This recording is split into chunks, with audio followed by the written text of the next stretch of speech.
intentáis, la gente que habla idiomas diferentes, la gente de la empresa, la gente de la inversión, de la investigación de la universidad, pues se llega a entender.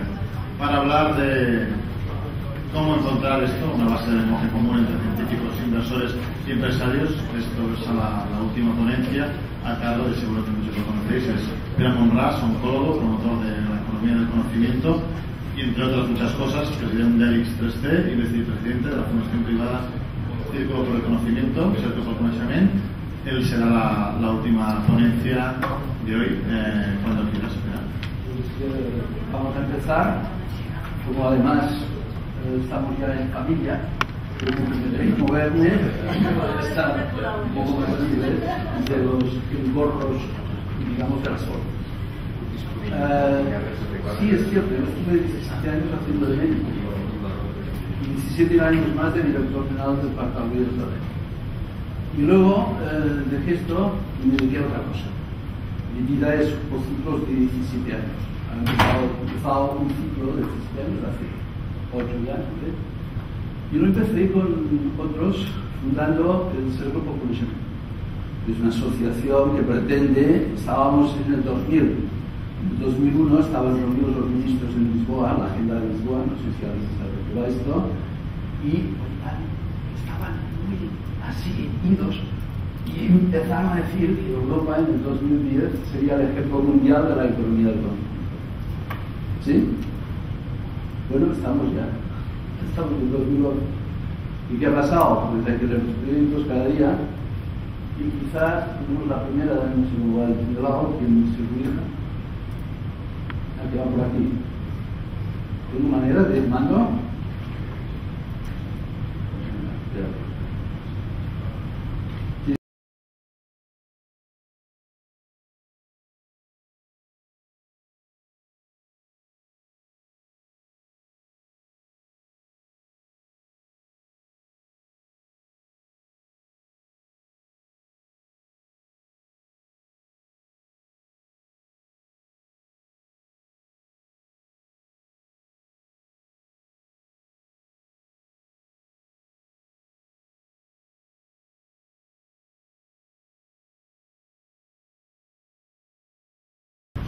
Sobre la realidad. Estamos en nuestro imaginario. Estamos diciendo todavía de lo que hemos hecho, pero no de lo que tenemos. Me dicen, oye, ¿qué estás pasando? No, es muy serio. Yo creo que tenemos que partir de esta realidad, de que no podemos estar con oídos, boca y ojos cerrados a la realidad de lo que está pasando. Lo que está pasando no pasa por teorías conspiratorias, algo hay, sino porque lo que hemos hecho nos ha llevado aquí. Por lo tanto, el punto de partida es que no volveremos para atrás. La crisis no pasará. La crisis nos ha metido en otra circunstancia. Ortega y Gasset dijo, hace mucho tiempo, lo hemos leído, yo soy yo en mi circunstancia. Pero nunca sale la segunda parte de la frase. Si lo ponéis en Google, la primera os saldrá toda la frase. Yo soy yo y mi circunstancia, y si no la salvo a ella, no me salvo yo. Texto y contexto. El texto somos nosotros, de lo que estamos hablando hoy y de lo que he oído hablar. Y el contexto, texto, palabra caótica que se compone de dos partes. Texto, una realidad, y contexto, lo que es la circunstancia. Si no relacionamos estas dos cosas, nos perdemos. Estamos, sí, haciendo cosas, y como tenemos una cultura, se ha hablado, me ha interesado mucho, de que, no sé repetir qué ponentes, ¿no? Pero el tema, haciendo mucha referencia, que tenemos un problema de cultura, de nuestra cultura, de la que hemos creado entre todos. Y en este tema de esta cultura, a nosotros nos parece que lo importante es el texto. Pero esto nos viene de lejos. ¿De dónde nos viene? ¿Sabéis de dónde nos viene? Muy lejos. De la Ilustración. Porque Leonardo da Vinci ya no se podía prever que hubiera. Y se dijo, la lógica racional para la ciencia, la lógica creativa e intuitiva para las artes, la lógica emocional. Y hemos vivido separados. Estas dos lógicas, los dos mundos de las ciencias y las artes creativas separados. ¿Y qué ha pasado? Que esto ha tenido un éxito brutal. Porque la lógica racional dedicada solo a usar un hemisferio cerebral, lo digo ampliamente como esquema, no como que sea cierto, nos ha llevado a un especialismo brutal. Es decir, el especialismo, el ser especialista, o conocer en profundidad algo, ha dado un sinfín de carreras profesionales que nos han traído la prosperidad. ¿O no tenemos prosperidad? No tenemos bienestar, vamos estresados. Pero prosperidad, si no había habido nunca tanta, ni tan extensa, ni tan universalizada. Pero bienestar, yo no sé qué nos pasa a cada uno, pero cada día vas por la calle y al final te digo que inventar una respuesta. ¿Qué? ¿Cómo te va? Me preguntan. Yo digo, tan bien como sé. Porque claro, nadie se va a cuidar en el bienestar, me tengo que cuidar yo. Pero cuando nos preguntan cómo os va la biotecnología, cómo os va el desarrollo de los negocios, cómo va todo esto, no contestamos tan bien como sé. Contestamos, la administración es una pesada, es que alguien no me dejan, tenemos enemigos por todos lados. Peter Senge, lo conocéis, dijo una frase, es aquella para meterse en el coco y ir repitiéndose uno a uno mismo siempre. La realidad es un aliado, no un enemigo. Haz de la realidad tu aliado. No estés todo el día. Si no se cumple la profecía, cumpliendo la profecía, ¿no? Si vas diciendo que todo es, que todo es, que todo es, pues realmente lo verás todo de la forma que tú dices que es. Porque es que la realidad no existe. La realidad es nuestra percepción de la realidad. Intento levantar un poco el tema de la reflexión a un nivel que nos saque del día a día. Porque desde el día a día las cosas se ven como se ven y las vamos repitiendo constantemente. Hay que subir el globo. ¿Alguien ha hecho la experiencia de subir el globo? Sí. Esto ya es mucho más. Tienes una dimensión de aquellos campos que cuando estás de nervios están allí pequeñitos. No, desde arriba se ve la extensión. ¿Y por qué es importante subir el globo y ver la extensión?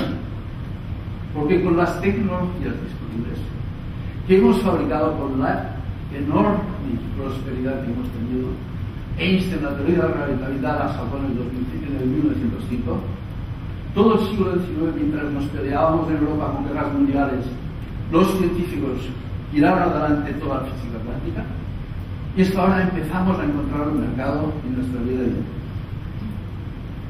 Todo esto ha originado un cambio en la forma de pensar las cosas, pero no de todo el mundo.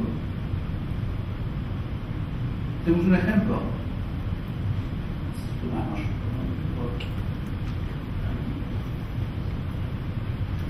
Quizás no estemos de acuerdo, pero ya es bueno, porque si no vamos a todos los sitios, si todo el mundo está de acuerdo. ¿Alguien se atreve a decirme la esperanza de vida en 1800? ¿Qué cifra tenía? Pongamos simplemente una convención. ¿Estaríais de acuerdo en decir que era de 55 años? Menos. ¿Alguien más? Dejémoslo en 58, 50, es igual, ¿no? 55 años. Hagamos una otra pregunta y digamos, los cambios tecnológicos o científicos que incidirían de forma importante en los estilos de vida, organizarse, de trabajo, ¿cuánto se producían? ¿Una cifra? ¿Otra cifra? ¿Una cifra? ¿Quién la dice? Cada 50, muy optimista. A mí, que lo he hecho varias veces esto, me sale de media 100 años. Cambios importantes, relevantes. El pasar del coche de caballos que decían, de la carroza, al coche de vapor, ¿no? que por cierto, en el ejemplo que han dicho, se conectaba esto, y lo que pasó primero es que se sacaron los caballos y con el mismo carruaje se puso vapor. Porque pensaron que el problema era la fuerza motriz. No, era contexto. Era la fuerza motriz y era la forma. Porque lo que quería la gente no era una carroza de esto, no sabía imaginarse otra cosa que una carroza que se iba más rápido y iba más rápido. Porque la gente lo que buscaba era movilidad. La empresa que hizo carruajes no entendió esto y se fue a pique. Por decir, esto es Ford, nada, esto durará 4 días. Si el argumento fue esto es para 4 que quieren dinero, etcétera, etcétera, y así se quedaron colgantes. Es un buen ejemplo para recordar lo que estamos haciendo muchas veces, que luego recordaré de nuevo, que es que hacemos o pretendemos hacer lo nuevo con los patrones mentales de antes. Y así no se va. Para esto el ejemplo es 100 años. La revolución tecnológica que repercuta socialmente, 100 años. Dimensiones más o menos. ¿Qué le pasaba a esta generación? Que no vivía ningún cambio importante. ¿Sí o no? A una generación vivía un cambio importante del caballo, por lo que sea. ¿Qué pasa? ¿Cuándo empezó los modelos educativos de lo que le llamamos enseñanza? Se empezaron a diseñar los actuales en el siglo XIX, XIX. Por lo tanto, la forma de enseñar, yo te enseño porque yo sé, y tú te lo memorizas. Hemos modificado mucho ya esto poco a poco, pero fundamentalmente son patrones educativos basados en la formación, en la enseñanza, por diferencia no en el aprendizaje. Con estos patrones mentales hemos ido viviendo, pero ya estamos, resulta, en el siglo XXI. Ya estamos entre adultos, estamos en el 2012. ¿Qué pasa? ¿Cuál es la esperanza de vida en este momento? Esto sí lo sabemos porque lo manejamos 85 años, 83, 87, centros, pero 85 años. Bueno, pues tenemos una esperanza de vida de 85 años. Esto es 55, esto es 85. Y los cambios tecnológicos, ¿qué periodos tienen de cambios importantes? Yo manejé el primer ordenador en el 90, soy 24, no sé, pero bueno, en el 90, 95, y no paro. Nadie de los que estamos aquí estamos parando. Siempre ves que ha salido. No estamos suficientemente ágiles si vamos de lo de siempre. Yo me lo guiso, yo me lo como, individualismo, yo, self-made. No nos lo tragamos y por tanto nos estresamos. Porque la aceleración tecnológica, su ritmo de cambio importante, significativo, todo lo que decimos, se calcula en 5 años. Con un proceso de aceleración, cada día es más esto. Y el Steve nos ha ayudado mucho en esto, pero también nos ha complicado mucho. ¿Aceptamos que la aceleración tecnológica tiene una dimensión de cada 5 años? ¿Sí? ¿Lo aceptamos? ¿Qué quiere decir? Que cualquier generación ya no está frente a la estabilidad, sino que está frente al cambio permanente. O sea, antes teníamos estabilidad, crisis. Estabilidad, crisis. Estabilidad, crisis. ¿Qué tenemos ahora? Crisis, recreo. Crisis, recreo. Entiéndame el juego, ¿no? Y los patrones mentales que tenemos, nuestros patrones educativos, son básicamente los mismos. Irene Rigau ha puesto ahora los emprendeduría como asignatura en la enseñanza. Pero tenemos el aula, tenemos el maestro, que enseña al que no sabe. Si a mí me gusta esquiar, me ponen en un aula, me ponen unos vídeos fantásticos con la tecnología de hoy.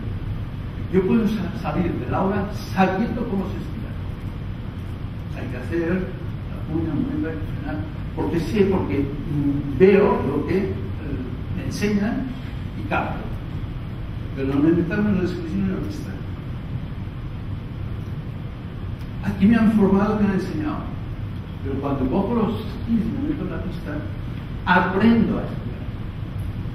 ¿Qué diferencia tiene esto? Que con la formación en la enseñanza, al cabo de unos años, sé que estuve en una sesión de esto, pero no me acuerdo. Sí, me contaron, pero no sabes. Si han aprendido, al cabo de 20 años, me ha pasado a mí, he vuelto a estudiar, mira, todavía me acuerdo. Porque es un proceso que las neurociencias ya nos explican que la síntesis de proteína de la memoria no tiene nada que ver cuando se hace desde la formación en el sentido intelectual y cuando se hace vitalmente como aprendizaje en la acción, learning by doing. ¿Sí? Y esto es importante. No sé, cada uno que lo valore, porque aquí está, es donde de alguna forma tenemos un punto importante de esta trayectoria que tenemos que ver si hemos o estamos en condiciones de cambiar de paradigma. ¿Paradigma qué es? Un patrón de comportamiento que antes se hacía así, que esto rige nuestra forma de pensar y que lo aplicábamos a lo nuevo. Busquemos otro paradigma. Iré más rápido porque veo que me pongo el tiempo. Antes era encontrar trabajo. Y se encontraba trabajo. ¿Saben qué es ahora? No, ahora no es busca trabajo. No hemos llegado, porque todos, en la política y en todo, están en buscar trabajo. Y ahora ya no es buscar trabajo. Ahora es haz que el trabajo te encuentre a ti. Tengo un amigo que hace diseño de barcos. El año pasado se quedó sin ningún proyecto, todo un año. Pero no se fue al paro. Con su equipo diseñó 10 proyectos, pensando en aquel gente que conocía. Y luego, al final del año, fue a estas personas y les presentó: he pensado en ti, en tus necesidades, conociéndote, y he hecho este proyecto que igual te puede interesar. Le cayeron 4 de los 10 proyectos, los consiguió. ¿Qué los está haciendo ahora? En plena crisis, cuando muchos se han caído. Intento no decir cosas técnicas, sino cosas que están en la totalidad nuestra, en nuestra forma más profunda de ser. Si actuamos desde nuestro ADN, de aquello que realmente nos mueve a hacer, y a partir de aquí hacemos una interpretación de la realidad diferente de la que habitualmente se hace. Con lo cual les incito, si no vemos esto, veremos algo. Va a ser, por tanto, esto es bien.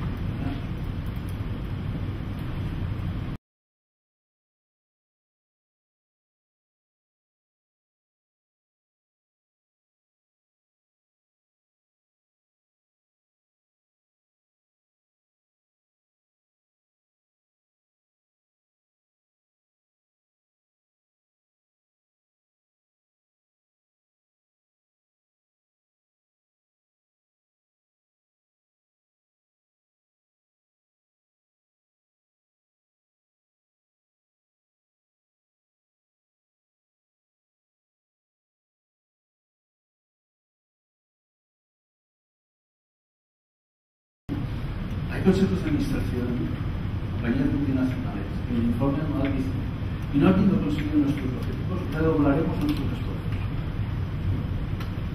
No es broma, multinacionales.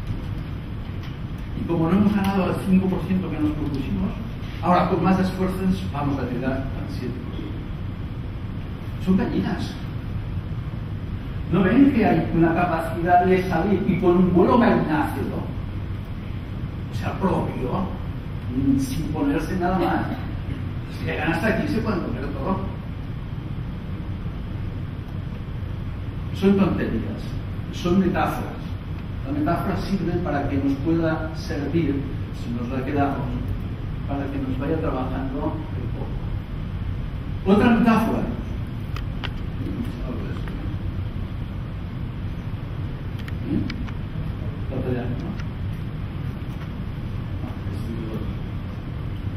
Las vías de tren son para ir a algún sitio. El tren da un viaje.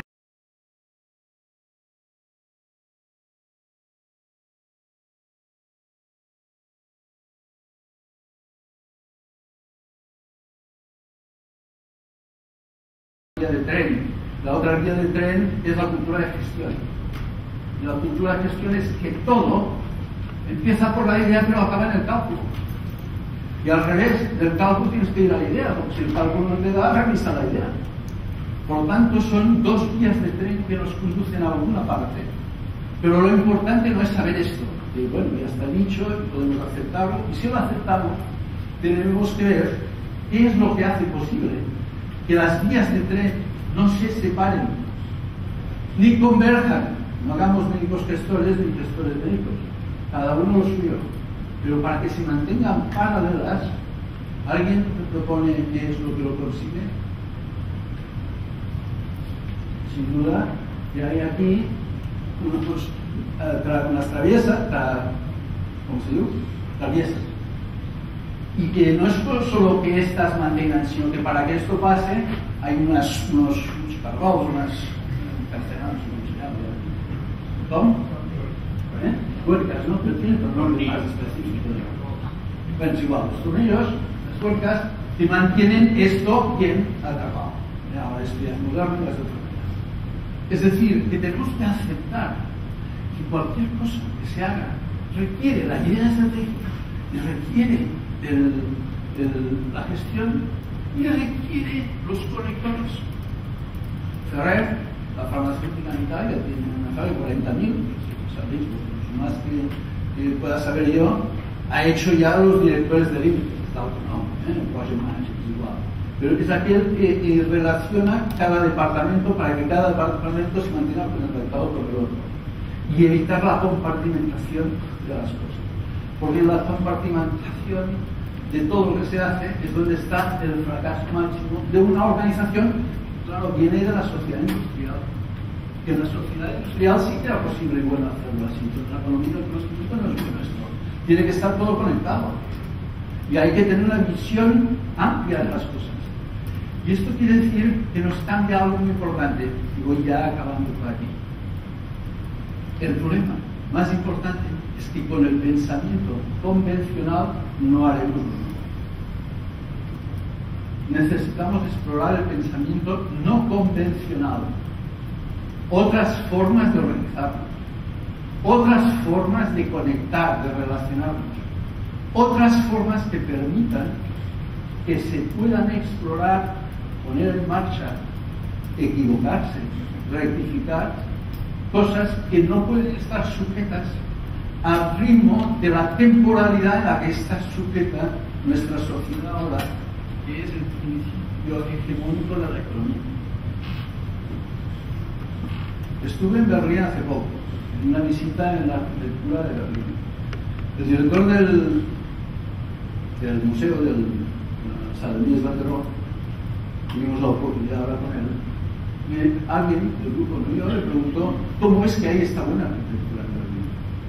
Dice, mire, si tengo que ser sincero, esto nos viene de los filósofos alemanes que tuvimos hace tiempo, Hegel, Kant, etc. Es decir, primero es pensamiento amplio, profundo, nuevo pensamiento. Y entonces de esto se va desarrollando y aplicando en otras formas. Tenemos una cultura de gestión del sector sanitario, versión ahora ya 2.0. La 1.0 era la gestión de estructuras y los perfiles gerenciales eran ingenieros básicamente. Lógico, podría ser de otra manera. Luego que vino, prácticamente estructuras. Gestión 2.0. ¿Qué se hacía? Básicamente, las estructuras también, procesos. La forma de organizar flujos, de hacer pues, todo el manejo organizacional que requiere una institución compleja. Perfiles. básicamente informáticos, gente de sistemas, ingenieros operativos. ¿Y qué nos viene? Lo que nos falta. La gestión 3.0, la gestión de contenidos, que es el motivo del negocio. No son las estructuras ni los procesos, sino la efectividad de las prácticas clínicas. Y la efectividad de las prácticas clínicas tiene este nombre. Esto no es eficiencia. La eficiencia es consecuencia de la efectividad de las prácticas clínicas. Yo estuve en Partauri y hicimos, no yo, pero los directivos, y aquí lo conocen muy bien, el tema de la unidad de diagnóstico de problemática de autodependencia. En donde, ¿qué pasó? Hicimos una apuesta primero de separar de dentro del hospital todos los servicios diagnósticos, laboratorio, la imagen, en un edificio aparte y creando una SA pública con autonomía real, incluso en la titularidad, para que pudiera hacer bien lo suyo. El clínico no podía pedir, hazme una radiografía o hazme un TAC. Tenía que decir, tengo una imagen pulmonar, dame un informe final, diagnóstico, por lo que tú creas conveniente, para que se resuelva el tema. ¿Y qué pasó? Que no era aquello de vamos a hacer la secuencia, primero la radiografía, después hacemos lo que sea, y al final el TAC porque nunca. Si el equipo consideraba que el primer y más efectivo sistema era hacer un TAC, porque al final nos saldrá mucho más eficiente, que es la responsabilidad del gestor final.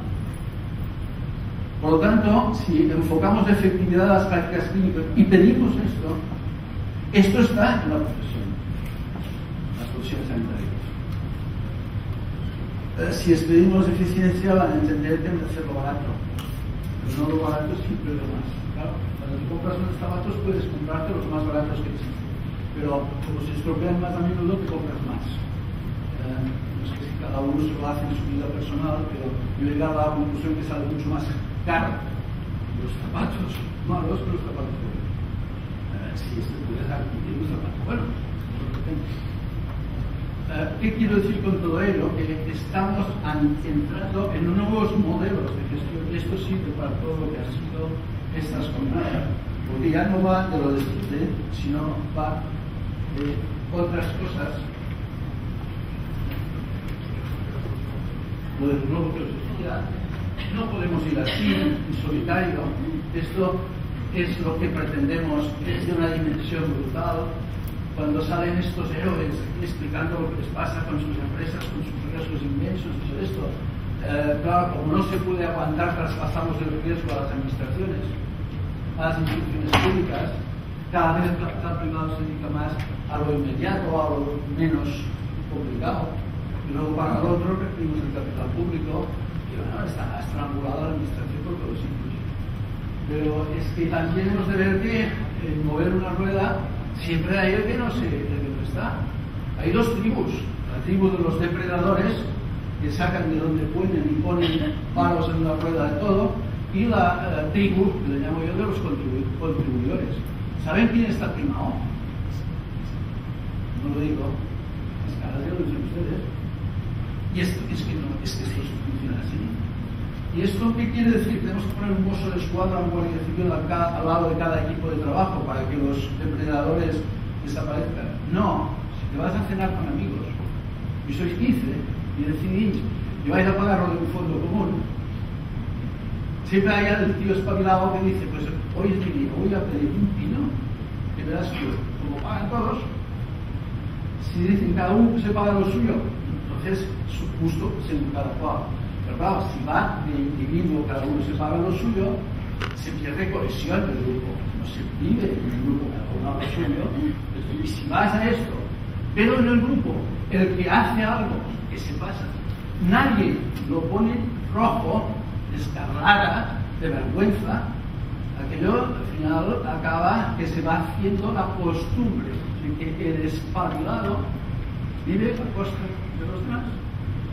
Claro, esto no es el sistema, esto no es la barra de economía. Pues mire, las cantidades de situaciones de este tipo que están en los equipos de trabajo es brutal, ustedes lo saben de coordinar.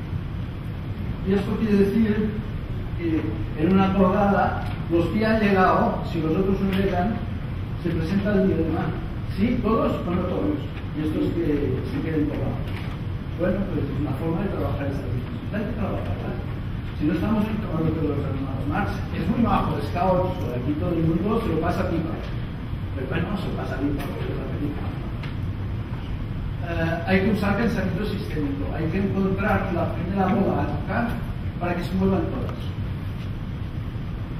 ¿Qué voy a tocar en mi unidad de investigación para que esto repercuta y de alguna forma origine complicidades en el movimiento que estoy intentando generar? ¿Me entiendes? De estas, la principal es esta. No tenemos un cerebro, tenemos muchos. Tenemos el hemisferio derecho, el izquierdo, tenemos el sistema límbico, tenemos el sistema reptiliano, tenemos el cuerpo calloso, tenemos el lobo frontal, y todos hacen una función determinada. Tenemos los brazos, tenemos piernas. Imaginen que viniera siempre fuera así por la calle, los sitios en el despacho, una mano no la moviera, pues fuera y la coja así, pero ¿qué pasa? No me pasa nada, pero me gusta andar solo con una. Pues solamente andamos con medio cerebro. García Serrano, que es el catedrático de lingüística, lo dice muy bien. Dice, las emociones no son un grupo. Tenemos que usarlas. Para la biotecnología, no, esto es racional. No, también para la biotecnología. Porque no es el tema lo que hacemos, sino quiénes lo hacen. Y estemos saliendo de un periodo en nuestra concepción social, política, económica, de las actividades que hacemos. Fíjate que incluso los recursos humanos le llamamos de estos recursos humanos. Y no hablamos de los humanos con recursos. Y no estimulamos organizaciones talentosas. Decimos, este es muy talentoso. Pero no se oye hablar de una organización talentosa que se basa en la materia prima, en el talento de sus componentes, para que el clima que se genera en él pueda dar lo mejor de sí. Yo recuerdo que tenía, ¿sabes?, como economista, mi despacho frente a la máquina de café, porque es cuando me enteraba de las cosas, porque las cosas que van a los despachos de directivos no es las que hay que saber. Los problemas están en los sitios donde realmente ocurren, y hay que trabajar desde otros ámbitos. La policía de Estado hay que quitarla, el network hay que tenerlo, y entramos no en más detalle porque sería largo, pero sí en el modelo de predicción, en el cual de alguna forma estamos en esta posición todavía de que el Estado, la administración, es el mando donde la industria de la academia conviven, porque viven de subvenciones, conviven de presupuestos directamente públicos. El modelo que se nos propone es que haya ya una interrelación no hegemónica de una de las partes, sino una interrelación real en las partes para llegar a modelos de integración mucho más conjuntos de lo que pueda venir, porque lo que sí que es cierto es que con la estrategia individualismo, cada uno por su cuenta, no llegaremos a la construcción y a la salida de todo lo que estamos. Necesitamos la estrategia co. La estrategia co es muy simple, es colaborar, compartir y trabajar.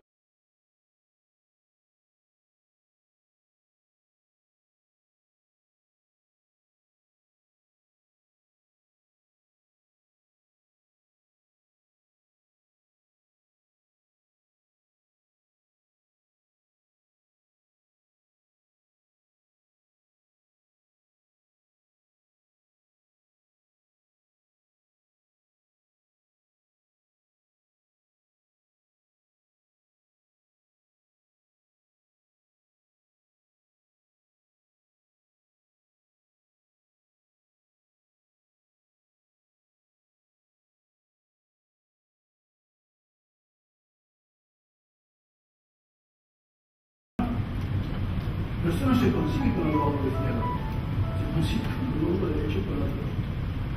Y aparte de esto, pues hay que tener la idea, hay que tener la creatividad, y hay que tener el compartir. Y un café que no pueda tomar un café con su amigo, que se lo haga mirar.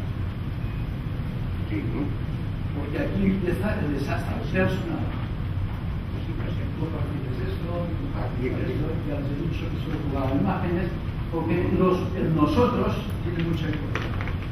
Porque el nosotros estamos nosotros en nosotros. Y tiene mucha importancia el yo, pero con la cara de todo el planeta, con la figura de todo el planeta, teniéndola presente en una conciencia blanca, ¿no? Que lo dijo Eduardo Carbonell ayer, si no se sube, y Eduardo Carbonell dijo aquella frase que la especie que no es competente, compite.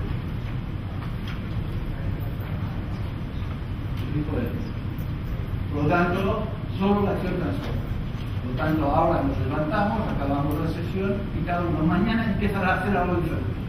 Si no va así, si mañana lo que hace lo mismo de hoy y lo mismo de ayer, no. Y si no se produce un cambio y una transformación inmediata, continua, asumida y con plena conciencia, la próxima sesión va a ser igual. Hablará quien sea diciendo que las cosas están mal, hablando todo el rato de los pasivos, que es lo que no tenemos. Nos falta esto, y tendríamos que tener una oficina en transferencia, y tendríamos que... Y no hablaremos de lo que tenemos ocioso, de los activos que no estamos utilizando. Un negocio esta mañana decía, mira, nada de pensar en qué dinero hay que añadir. Si quieres hacer esto, ves, mira todo lo que no se tiene que hacer y estos recursos para los servicios. Los recursos ociosos, los recursos no productivos, hay que estar en esto. No puede ser pedir más dinero si hay tantas cosas ociosas que no se hacen por poder de dinero. Muchas gracias y se acabó.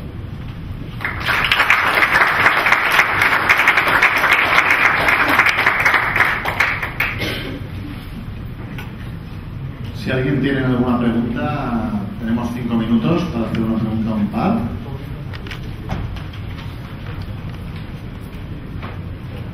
¿Preguntas? Antes de pasar a la acción, ¿alguna pregunta?